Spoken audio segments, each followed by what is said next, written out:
係大家好，會教會列教授你好，馮小姐你好。嗱咁我咧就強烈咧就抗議，就練教授咧就點解就同梁振英個女道歉？我咧就相信練教授咧佢屋企咧個米缸咧就肯定有5斗米嘅。咁咧就點解我咁講話要抗議咧？就原因咧就係梁振英喺舊年咧，佢咧就將嗰隻羅姆西嘅公仔咧就放咗喺佢嘅特首辦張台嘅前面，而梁振英坐喺後邊咧就影咗幅相，之後咧就將幅相咧就上載喺特首辦個網頁裏邊咧就對住香港700萬人講嘢。當時咧梁振英咁做咧，我就認為佢咧就侮辱緊我哋700萬香港人，但係好可惜之後咧，我咧都睇唔到有咩香港人就可以跟進或者叫梁振英解釋，就叫梁振英咧就公開道歉㗎。咁咧，所以我咧就好強烈抗議你同梁振英個女道歉，即係等同咧就同梁振英道歉，係咁多謝，拜拜。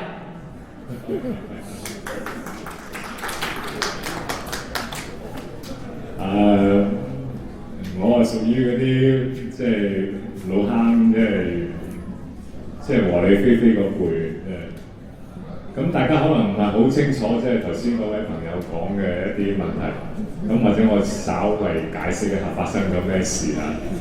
咁我同梁振英先生咧就冇乜即係兩句嘅，即係實際上我3-4年前對佢印象都唔係好負面嘅。第一次有過節咧，就係2000年嘅時候，我就寫咗一篇文，我就話梁生，人哋話你係地下黨員，其實你都無需要辯護，或者你辯護唔到㗎啦。我話即係人哋有咁嘅權利去諗你嘅。咁佢睇咗我呢篇好短嘅文之後咧，就發脾氣，喺即係寫咗一啲文章啦，或者唔係佢寫嗰啲智囊寫嘅，即係攻擊我，話我即係好講衰佢之類咁樣。咁我就調翻轉頭，即係寫咗啲文章。咁當時係第一次過節係咁嘅，第二次咧就係佢競選嘅過程當中，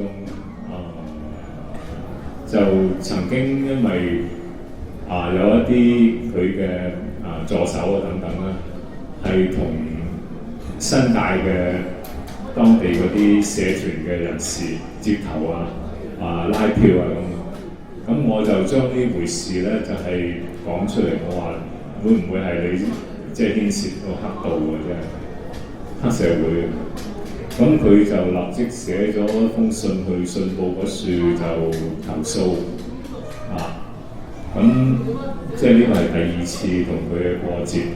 第3次咧就係我2個星期之前咧就寫咗一篇文，因為當時咧就佢個女因為好似有啲精神嘅問題干擾困擾佢，咁所以佢好大嘅情緒反應，咁咧就喺即係Facebook 嗰處寫好多嘢出嚟。咁我當時我寫咗一篇文，即係佢當時係住咗喺嗰個禮賓府，即係港督府以前嘅港督府嗰處。咁佢同佢嘅屋企人好大嘅矛盾，咁佢後來直情話要離開屋企嘅即係咁我寫咗一篇文咧，就係話即係梁齊恩即係佢女咧，即係佢個處境其實即係反映咗香港人身處一個特區政府之下、中共嘅統治之下嘅處境一樣，受到一種壓迫，係冇辦法唔去離家出走。即係我用一個咁樣嘅比喻，咁完全冇意思話係去攻擊佢個女。咁佢寫咗即刻就好大反應，寫咗篇文去信報嗰處投訴。佢就話我個女咁嘅情況病得好嚴重，你咁樣借題發揮攞我家人嘅事情嚟去講政治，推銷你嘅政治宣傳，係一種非常之卑劣嘅做法，即係等等咁上下啦。咁佢因為喺呢個信入邊第一次提到佢個女係嚴重，即係個病況好嚴重。咁我心入邊都打咗個突。咁我就問下我啲即係做醫生嘅朋友。咁我做醫生嗰啲朋友都話睇樣都係㗎啦，即係好嚴重啦。佢話最好咧就大家都唔好即係攞呢樣嘢嚟講。咁佢嘅事情咧由一啲專業嘅醫護人員去 handle 就最好啦咁樣。咁同埋咧，即係如果遇到外界嘅評論或者對佢有啲刺激咧，你唔知道佢會點反應㗎，好危險嘅一件事。咁呢個係個醫護人員講俾我聽。咁我聽過之後，我係即係好過意唔去，有啲於心唔忍嘅啫。咁所以我即係寫翻嗰個道歉嗰幾句説話係，我覺得係喺呢件事上邊，我係做咗即係疏忽咗。我唔知道可能會咁大嘅反應，而且預料唔到結果嘅。我係有啲內疚，所以我做咗嗰個道歉，唔係同梁振英道歉，我同個女道歉，係咁嘅原因。咁呢個係我3次同梁振英先生嘅過節，似乎佢比較留意我啲文章。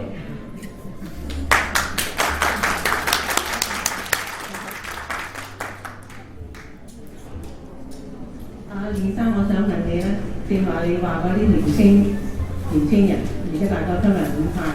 咁我哋好多時睇新聞咧，就睇到有啲揸住啲龍獅旗出嚟嘅，佢哋似乎好中意有翻英式嘅管治。佢哋可唔可以歸納埋喺呢5派之一？抑或佢哋係啲未成氣候嘅少數人咧？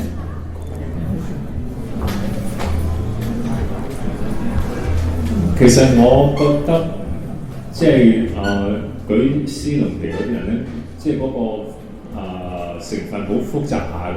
佢哋可能係屬於個5派當中嘅成員嚟嘅。咁仲包括一啲係假扮嘅。即係換句話講咧，佢哋有啲係實際上係即係當權派買翻嚟去做呢啲事嘅，特登挑撥起一啲人嘅反感。咁所以有一次咧，即係舉司龍旗嗰啲人發現咧，係去法輪功嗰啲真相點嘅説搗亂嘅，同樣係嗰啲人。所以其實咧呢即係換句話講咧，具體嚟講，嗰個人咧，好可能係買翻嚟去做呢啲事嘅啫。咁唔排除香港後生仔當中咧，確實係有啲人會覺得，哇！當時我哋喺香港即係70年代、80年代或者80、90年代嘅時候，嗰個情況好好，而家咁差，我哋不如翻去即係80、90年代嗰陣時嗰個政制仲好過而家，所以佢哋有啲咁嘅諗法，即係殖民地都好過你而家喎，即係話。咁所以佢哋舉個司龍旗出嚟嗰陣時係呢一種意識，但係我睇唔到佢哋好清晰嘅一個政治綱領，從冇表達過，淨係有時佢會遊行嗰時舉一支旗出嚟。咁實際上係邊啲人咧？我唔知道，我都冇辦法去推測，有可能係嗰5種人當中嘅其中一啲。所以我冇當佢哋做一個特別嘅派別，因為佢哋嘅冇乜公開嘅言論。嗰度嗰條龍好長啊，可能。好，繼續下一位。而家下一位。後邊仲好多人排隊。葉元騭先生喺尋日有一啲溫和嘅法輪派議員就主張就話不如接受政改袋住先。咁我想問你對於呢一個睇法嘅話咧，係即係如果新一代嘅即係抗爭新世代應唔應該再繼續支持呢啲咁嘅泛民派嘅議員？就係因為而家泛民派議員裏邊有2批好分裂，一批就支持袋住先，一批就繼續支持抗爭。就就喺啲咁分裂嘅泛民派嘅政黨裏邊，你覺得新一代嘅抗爭勢力應唔應該再繼續支持呢啲泛民派咧？定係應該繼續主張一啲更加激烈嘅方式去表示佢哋嘅不滿咧？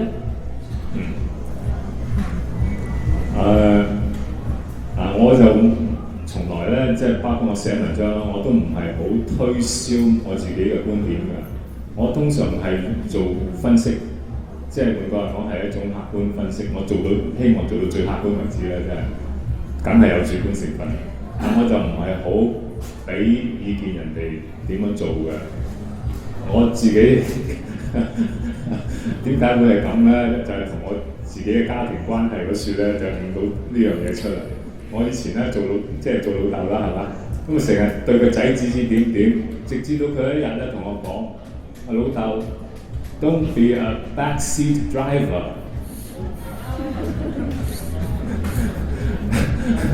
咁啊後座駕駛員咧係好 annoying 㗎嘛，係咪真係？咁所以自此之後咧，我就覺得真係都唔好俾得多意見啦，即係你講出嚟你個睇法，你嘅分析，你對事情嘅分析好，咁然後俾嗰個做決定嗰個俾嗰啲另外嗰啲人，你中意點做就點做。所以我冇乜advice 喺度。你自己覺得你嘅傾向係比較和平嘅，覺得即係唔需要咁撐得咁行嘅，咁你咪繼續支持嗰啲泛民主派入邊嘅溫和派咯。如果你覺得真係冇用喎，佢哋搞勇武抗爭，即係幾個月就搞到兩樣嘢出嚟喎，咁我支持佢哋咯，咁你咪支持佢哋咯。即係我覺得即係呢個係一個 free choice 即係後生仔當中，我估計更多嘅人會係接受勇武抗爭或者接受即係一種分離主義嘅意識。年紀大一啲嗰啲人仍然保守啲咧，就會即係守住嗰個和平抗爭嗰條路線咯，即係可能係咁嘅情況。我自己咧企喺中間都唔知去邊邊好。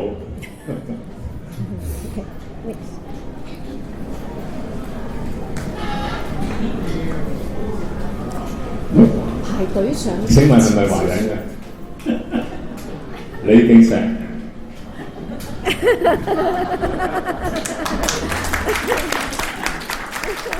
40年咧，我同學未見過，但我認得佢個樣。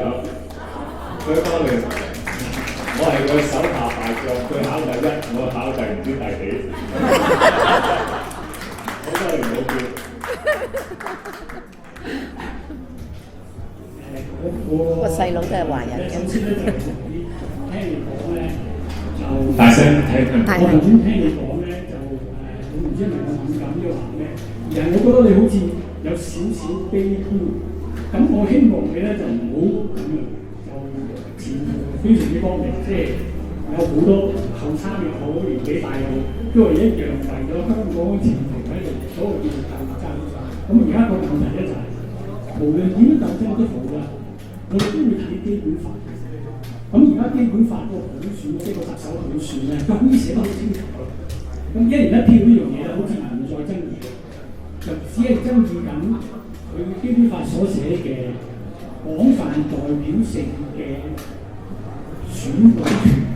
咁我想問點解係咪就係真係爭議緊呢樣嘢？而呢個佢嘅條件咧，即係有冇話睇到係可能點樣做咧，就會呢樣嘢就解決咗啦。因為個基本法都話，如果係選冇辦法有一個新嘅制度咧，就要用翻舊嗰個。咁即係話咧有方案。咁即係喺你個睇咧，係將來咧係會行即唔好話將來2017年咧會行一個邊一度。咁仲有第二個問題咧，各位想問，就係咧基本法咧講嚟講去咧都係話50年不變。佢嗰度有話咧係中國咧就係唔會施用社會主義喺香港50年不變，係好特別咁講呢樣嘢。第二啲嘢反而冇講50年嘅，即係你私有財產啊咩冇話50年。咁係咪即係話大家睇去到50年之後，第51年，中共或者會施行所謂叫做社會主義去香港？我希望呢間可以留低大家傾偈。多謝。你話我係咪悲觀咧？我係某啲方面係悲觀嘅。譬如我對呢個政制改革，我係100%悲觀嘅。我覺得唔可以喺共產黨嘅政權之下取得香港嘅真正民主選舉，冇可能。即係我哋都知道全世界好多國家咧係有非民主選舉。咁呢樣嘢如果喺政治學political science入邊咧研究得好清楚好多㗎啦，即係好多國家入邊都有搞選舉，包括以前嘅即係蘇維埃聯邦社會主義共和國 USSR 入邊都搞選舉嘅，但係佢啲係 undemocratic elections 由黨嚟控制。咁而家中共產黨咪又搞翻呢一套嘅啫所以我知道佢哋想搞啲乜。佢唔會俾到你真正嘅自由嘅選擇，佢係俾咗一個好細嘅、好少嘅選擇權俾你。within 佢擺出嚟嘅2-3個 candidate 你揀我對呢個係即係對呢個，所以佢最近佢出嗰個叫831決議啊嘛，舊年8月31號人大嘅常委會嘅決議經過今年嘅人大常委會通過咗成為法律，香港就係要走呢個普選，即係呢個咁嘅佢哋定義咗嘅普選路線，呢個唔可以改㗎啦。所以我覺得咧，除非你懟冧咗人大咧，香港係唔會有真正嘅普選。所以我對呢個係100%即係失望。咁所以我覺得咧，即係喺成個社會運動過程入邊咧，爭取民主普選嗰個高潮就係喺呢個雨傘運動嗰處，嗰度係高潮。之後咧，你都無謂講嗰樣嘢，因為到咗嗰處你都爭取唔到咧，冇㗎啦，真係冇㗎。80萬人上街，差唔多100萬個簽名，佢喐都唔喐，佢改都唔改，睬都唔睬你，點可能再爭取到？所以我對呢個民主普選係完全冇寄予任何希望。咁將來嗰個社會運動要搞啲咩嘢咧？唔係去爭取一啲嘢，爭取唔到嘅嘢，而係去保衞一啲我哋仲可以保衞到嘅嘢，係採取一個守勢，唔係一個攻勢。譬如學校入邊唔可以有洗腦教育，呢個我哋希望要爭取到、保衞到。大學入邊要有言論自由，要有學術自由，可以研究最敏感嘅政治問題，可以公開喺社會上面討論，可以調查最敏感嘅民意。呢啲咁樣嘅嘢，我哋係希望盡量爭取保留。即係換句話講咧，係守護香港原有嘅體制入邊嘅優點、優勢同埋我哋嘅價值觀念。將來我覺得，即係如果社會運動係要有一啲影響嘅話，係走呢條路線，而唔係再花好多精力去抗爭，去要求佢俾你民主，做唔到嗰樣嘢做唔到。即係好似阿扁以前話我要台獨係做唔到。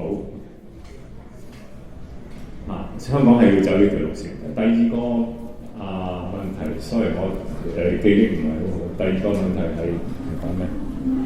嗰位第二個問題50年不變啊，係咪50年之後就係社會主義？因為呢個冇講得好清楚。鄧小平當時嘅講法就係話50年不變係一個又係一個籠統嘅講法，將來可以再加長都未定嘅。即係佢當時係咁講，將來可以唔止50年嘅啫。你而家睇樣嚟講梗係調轉頭啦，係嘛？未到50年已經變咗好多啦。咁所以我覺得咧，唔需要睇50年嘅。咁而呢50年完咗之前咧，我覺得嗰個政治嘅走勢係會點樣咧？佢哋係會想將嗰個政制慢慢改到而家目前中國大陸咁樣，而喺50年嘅期限到咗嘅時候啱啱接軌。呢個係佢哋嘅做法，佢哋嘅即係呢個譬如超級區議會選舉，亦都係符合現存嘅人大嘅基層選舉嘅做法嚟㗎。咁所以佢哋嘅做法會係將香港嘅政制逐步移到去同呢個中國大陸接軌，喺50年嘅時候完全融合。呢個係佢哋嘅，我估計係佢哋嘅最優嘅選擇。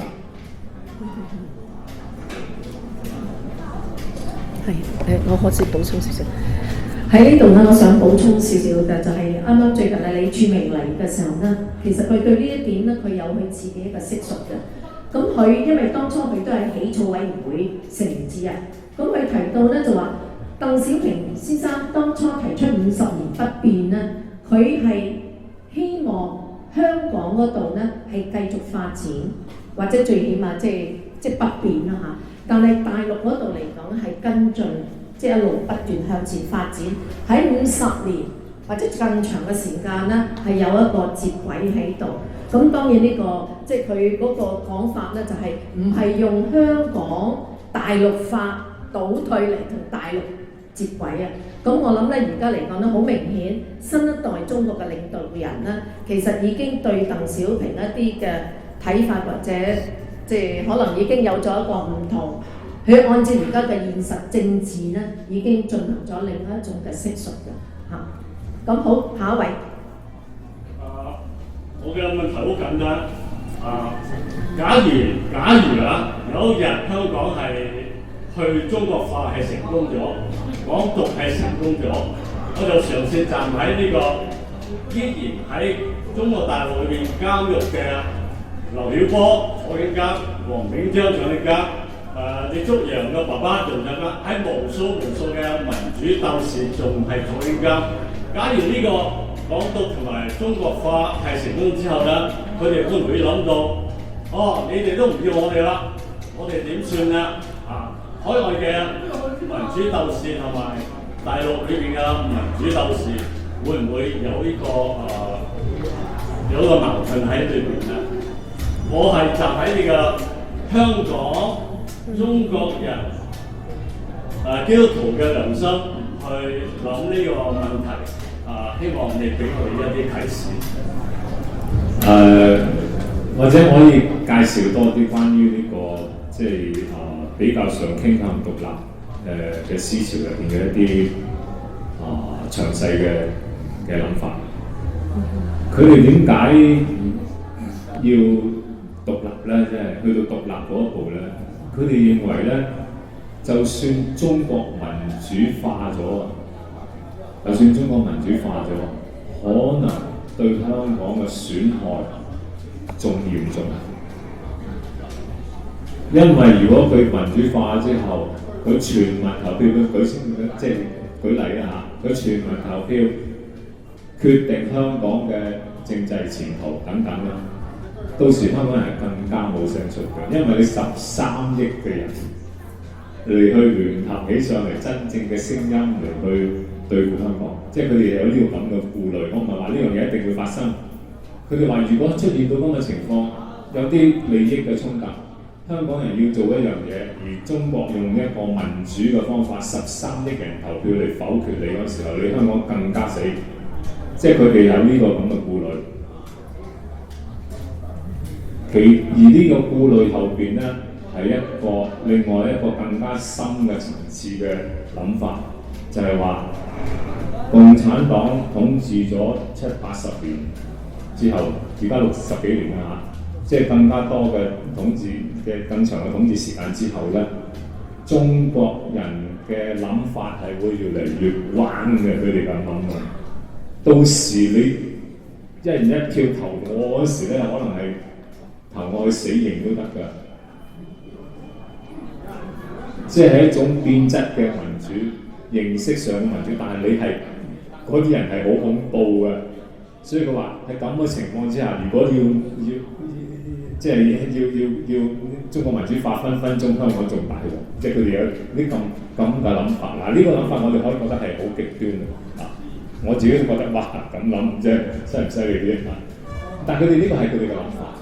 咁所以咧，佢哋而家咧個切割咧就係基於嗰個守護嗰個意識啊，就唔係話你唔應該民主，你唔好搞，即係或者我唔理你啊，你死都即係你嘅事啫，唔係咁嗰套，唔係咁嗰套意識。我覺得即係話當即係如果真係有一日獨立咗啊，即係或者佢哋或者個意識形態即係豐富咗啲之後，佢論述多咗啲之後咧，佢會睇翻中國個民主運動咧，佢覺得即係可能都係應該支持嘅。不過咧，而家我哋唔係好得閒去做呢件事，即係佢哋嘅諗法會係咁樣。Hello， 我問一個可能性，而家以香港個民怨咁高嘅情況之下咧，發生武裝革命嘅可能性高唔高咧？呢個第一。第二，我哋面對一個基本上係冇信譽可言嘅政府，呢、個就住其他外國政府而言啦。OK， 對於呢個政府所簽訂嘅條約，其他外國政府其實係咪需要有多少個防備咧？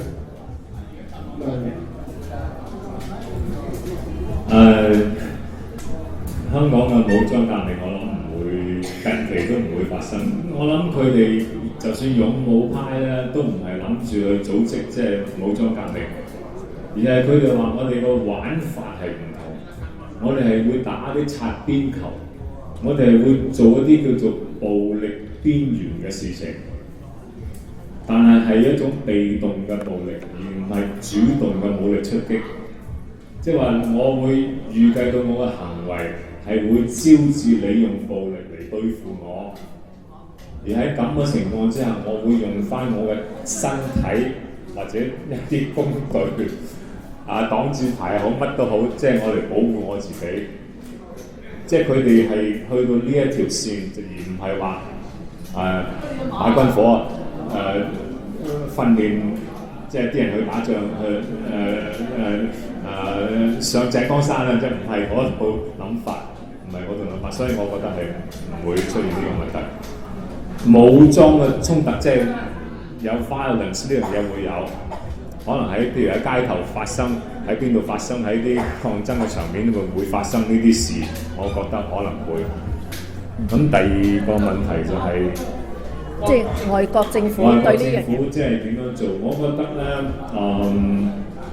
每個國家係為佢自己嘅利益嚟去做事，冇錯，即係佢會關注下民主嘅發展，但係我哋唔可以將呢一個作為最主要嘅，即係依賴，即係香港嘅事情歸根究底係由香港人或者海外支持香港嘅香港人嚟去。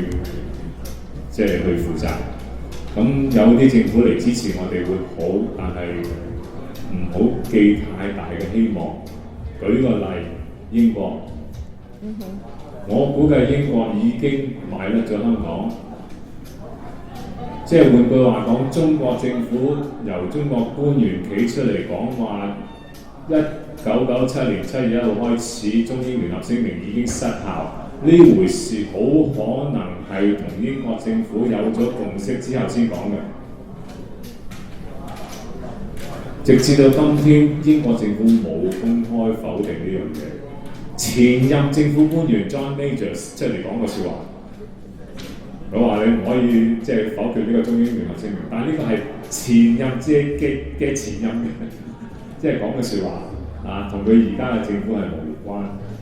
大家都可以睇得出，最近即係中國政府係推銷緊一個叫做AIIB 即係 Asia Infrastructure Investment Bank， 係嚟去同呢個世界銀行唱對台戲嘅。世界銀行係美國控制㗎，西方控制嘅，同埋同呢個亞洲開發銀行、日本控制嘅。呢個咁嘅國際嘅組織嚟對抗，本來咧美國就覺得唔應該即係參與呢個 AIIB 嘅，但係英國首先企出嚟話我要參加，英國就 group rank， 跟住好多其他國家都參加咗，呢個係第一個。咁所以我諗呢個咧係因為佢經濟利益等等咧，已經即係其他嗰啲嘢唔顧得咁多㗎啦，真係啊！我哋作為香港人冇辦法喺呢個問題上邊即係譴責呢個政府嘅，即係冇效嘅呢樣嘢，因為人哋佢國家嘅利益，你同佢拗咩啫？道義冇錯，即係行有餘力則以道義係嘛？咁而家佢行義無力，佢經濟上搞唔掂，佢要有求於中國等等，咁佢咪唔做你呢樣嘢咯？冇辦法嘅我哋。所以我覺得嗰個喺國際上嚟講咧，即係唔好估計得太高。我哋盡量爭取，但係要靠自己嘅。我可以補充少少。喺呢度咧，因為我哋喺呢度咧就係站喺即係加拿大個角度啦，去做呢個對香港運動一個支援嘅工作。咁喺呢度咧，我都想即係有一定程度上，我即係贊成阿練真頭先嘅講法，整個運動嘅主體仍然喺香港嗰度，即係將來能唔能夠守護住香港嗰個價值觀嗰個既有嘅優勢，主要靠香港人本身。咁但係咧，我哋睇到因為而家資訊啦、國際一體化，即係透過媒體啊，即係大家都係有一個互動喺度㗎。咁而喺雨傘運動期間咧，我哋睇到喺國際嗰度亦都有好多即係國際嘅支援嘅運動此起彼落，有 Global Solidarity for Hong Kong 嘅運動嘅興起，亦都喺國際唔同國家咧有唔同嘅城市咧，亦出嚟支持香港。而呢啲一點一滴嘅國際嘅支援咧，亦都反過嚟係鼓舞咗香港雨傘運動一啲參與者。咁所以喺呢度嚟講咧，雖然可能你對中國嗰度咧，佢仍然係鐵板一塊，可能咧係好難去令到佢有一個質上面嘅改變，但係亦都唔好忽視翻咧，我哋喺海外對翻香港一點一滴嗰個國際嘅道義上嗰個聲援。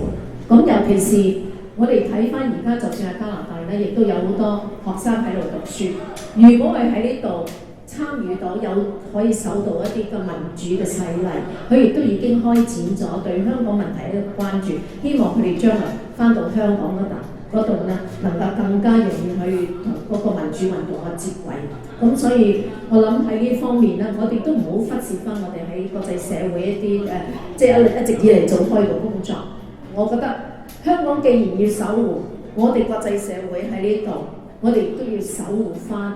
希望加拿大政府仍然唔好放棄自己對民主、自由同埋法治嗰個國際嘅道義，仍然要堅持對香港係進行一個持續嘅支持。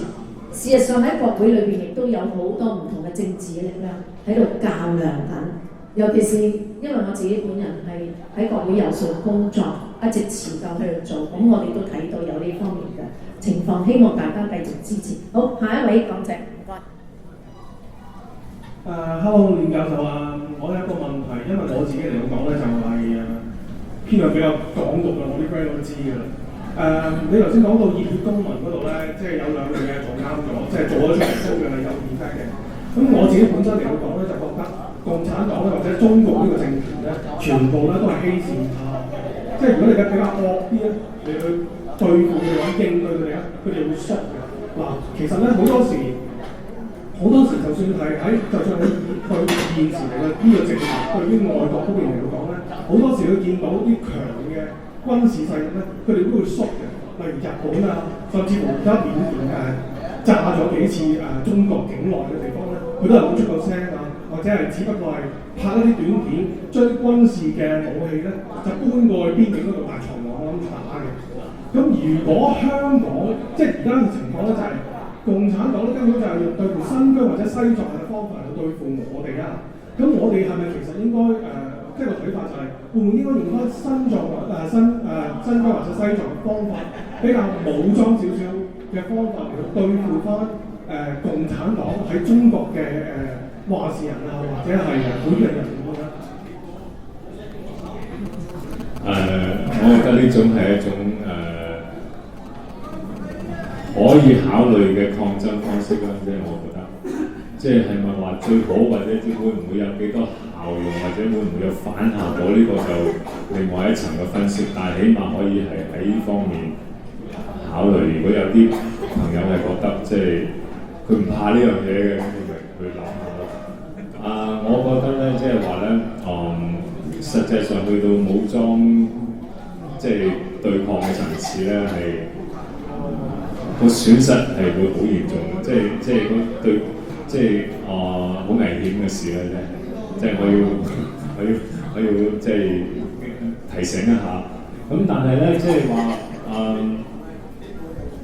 如果你放闊啲嘅眼光，你睇到世界上好多嘅抗爭咧，都唔係由和平咁可以解決到嘅話咧，咁你覺得即係話呢個 approach 都可能係需要，即係譬如好似你愛爾蘭嘅問題，佢通過咗好多年嘅暴力，卒之係達至一個 agreement 個 agreement， 但係佢都係要通過咁多暴力先去到嗰度。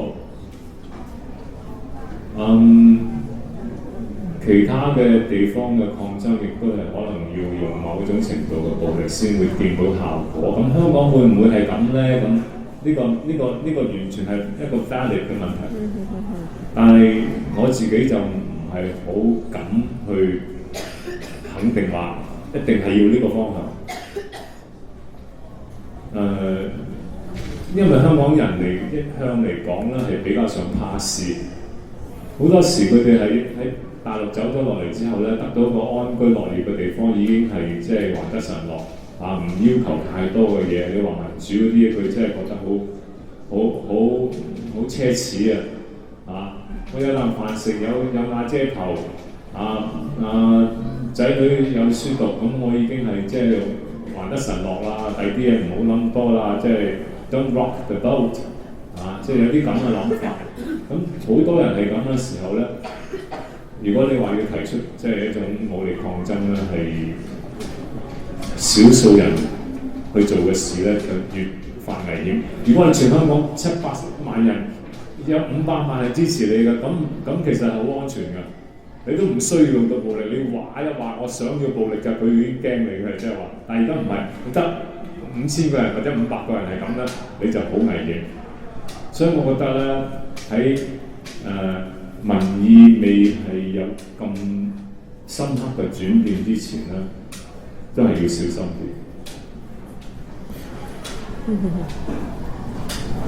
最後一位發問啦，因為時間關係。第一條問題我想問下連宇新先生就係、最近戴耀廷教授咧寫一篇好爭議性嘅文章咧，就唔知你有冇睇過咧，就係有關呢個23條立法嚟換取呢個真普選呢啲文章，知道你有冇睇過？我可能唔記得咗睇過呢個佢文章，我差唔多邊度睇。咁即係我想你發表下呢方面嘅意見。你對於佢話有一個破局嘅方法咧，就係話先係將呢個23條立法咧係立咗法，然後去希望同呢個中央咧係談判咧達至到真。唔係，佢同時提出。OK，同時提出。同時提出，即係攞嚟做。即係我攞嚟做一個博弈嘅。就係關於即係頭先講到一個武抗爭嗰度咧，即係譬如反水貨行動咧嘅時候，你認為都有一個相當嘅潛質同埋潛力喺度。咁但係好可惜就話香港一向以來，正如你頭先所講都係和理非非，尤其是喺呢個香港嘅主流媒體咧，對於反水貨抗爭行動呢個議題，呢個行動上面咧，佢哋係將一個譬如喺反水貨期間一個細路女喊嘅時候咧，咁佢就係不斷係放大呢件事，咁咧希望咧將個運動咧唔好咁激進，希望咧要係比較係一個自律性嘅抗爭運動。咁其實喺呢個雨傘革命期間咧，其實係好多嘅年青人嘅兩派，好多嘅年青人咧都係有咁嘅爭議嘅，就係應唔應該去將嗰個運動咧或者革命去升級嘅。即係譬如升級，譬如好似有啲年青人其實話係打爛塊玻璃咁樣，咁但係事後咧就俾好多人譴責啦，甚至乎咧有啲嘅所謂嗰啲泛民嘅律師唔肯同我哋打官司，原因因為咧佢哋係用咗啲暴力嘅行為，所以咧就唔會同佢義務去提供呢個法律援助咁之類嘅嘢。咁啊導致就係話，即係似乎從法律嘅觀點上面咧，佢哋係似乎未曾定罪咧，就已經即係嗰啲泛民嘅律師先至定罪，佔咗佢哋罪先，所以唔同佢哋打官司。咁呢個其實就係、我想問連宇生先生，即係如果咁嘅社會環境底下，可唔可以達至到真係個運動或者個抗爭方式咧，更加有創意啲，或者係更加係有即係正如所講話，較為一啲叫擦邊球嘅暴力發生咧？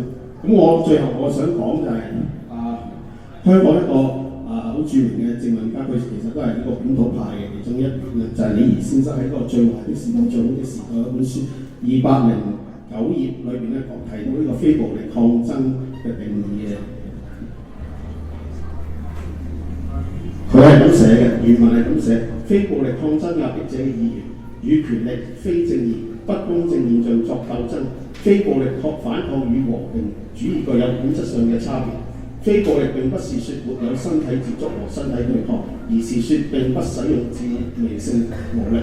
因此，包括韓王街頭抗爭都屬於非暴力。但是，非暴力抗爭在過去獲得成果，都是由於抗爭的對手是文明的、遵守規則的，即使作惡也是有底線嘅強權。咁呢個就係李怡先生對喺佢嗰本書裏面講非暴力抗爭嘅。咁唔知李怡先生你有啲咩方面嘅睇法？戴耀廷嗰度，你信唔信嗰個？即係戴教授佢提出咗嗰個即係交換條件嗰個概念，係好合理嘅一個提案，呢個提議嚟㗎。不過咧，即係你對住而家咁強勢嘅中共咧，你任何合理嘅提議都冇用。佢根本唔會理你嘅。你睇下當時有20幾個提案，即係對呢個普選嘅提案，包括一啲比較上親中嘅學者，比較溫和嘅，譬如陳弘毅即係教授，佢哋嘅提議。全部俾呢個831嘅決議否定晒嘅，即係佢諗咗自己一條路線係要咁走嘅時候，佢有能力走落去，佢做咩要睬你咧？你任何同佢即係唔同嘅做法咧，佢都唔會即係睬你嘅，即係以虎謀皮，意思有啲咁嘅我嘅有啲咁嘅感覺。你而家任何提一個意見俾佢，佢都唔會收嘅。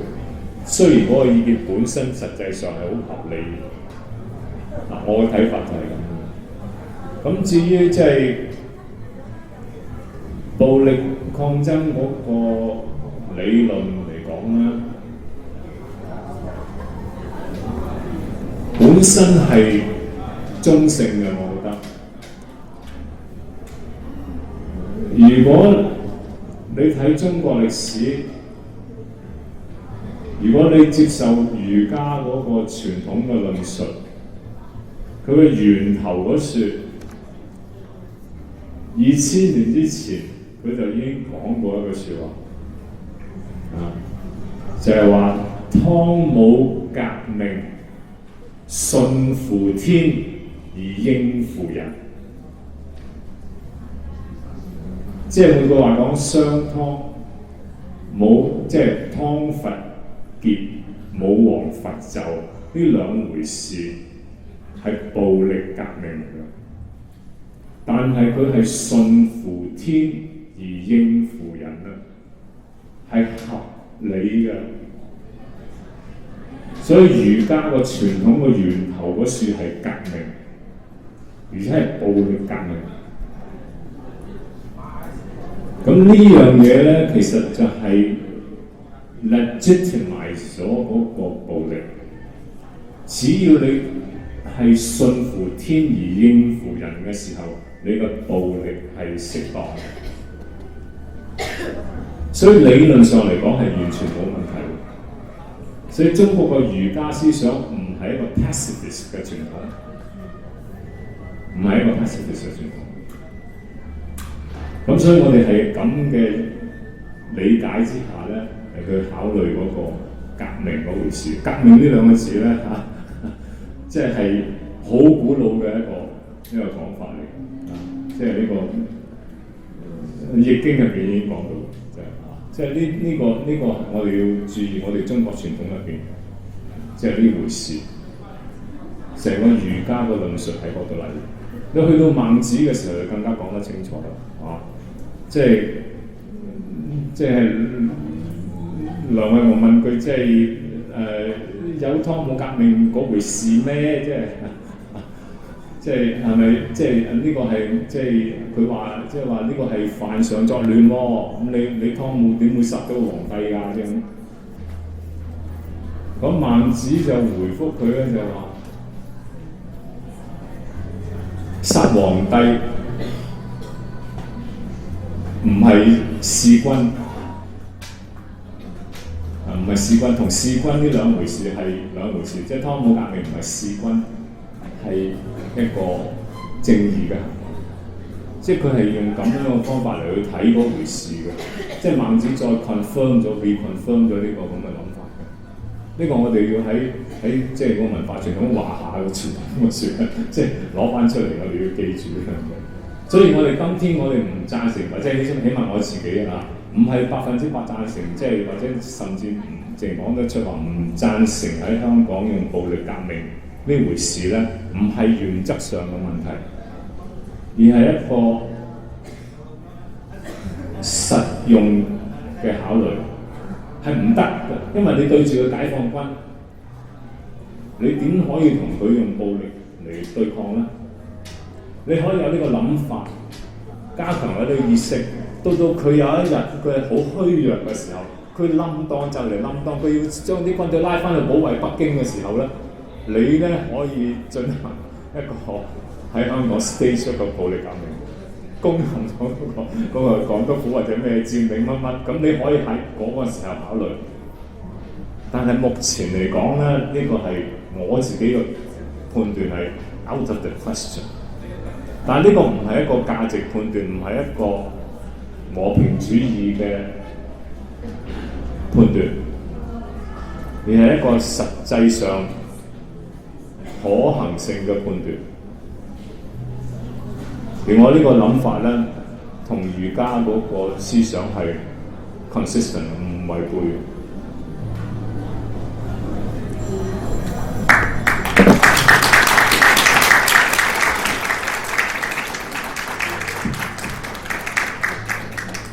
我哋喺呢度再一次用熱烈嘅掌聲，多謝葉月珍同我哋嘅分享。